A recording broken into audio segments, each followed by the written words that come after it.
Hello friends, ఎలా ఉన్నారు? ఏంటి చరణ్ ఇంత కష్టపడుతున్నాడు అనుకుంటున్నారా? వీడికి అంత సీన్ లేదు. స్కూల్లో వాళ్ళ క్లాస్లో ఒక ప్రాజెక్ట్ ఇచ్చారు, మొక్క నాటి ఒక వీడియో తీసి పంపించమని.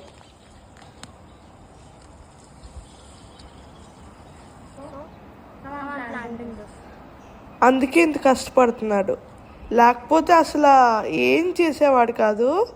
ఇంకో ప్రాజెక్ట్ కూడా ఇచ్చారు. ఒక ఇంట్లో ఉన్న వెహికల్ని, ఏదైనా బైక్ ఉంటే బైక్, కార్ ఉంటే కార్ని వాష్ చేయమని.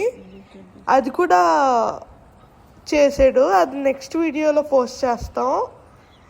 వాళ్ళ క్లాస్లో గర్ల్స్కి ఇంట్లో ఒకరోజు డిన్నర్ మేక్ చేయమని కూడా ఇచ్చారంట. వాళ్ళ క్లాస్ టీచర్ ఇచ్చారంట, సమ్మర్ వెకేషన్లో చేసి పంపించమని. లేకపోతే నేను నా తమ్ముడు అసలు ఏం వర్క్ చేసేవాళ్ళం కాదు. సమ్మర్ వెకేషన్లో ఫుల్ ఎంజాయ్ చేసేవాళ్ళం. మా పేరెంట్స్ చెప్తే అసలు వినేవాళ్ళమే కాదు. ఇప్పుడు మా పేరెంట్స్ ఫుల్ హ్యాపీ, మేమేం పని చెప్పకుండానే వీళ్ళు పని చేస్తున్నారని. Like, share and subscribe, and thank you for watching.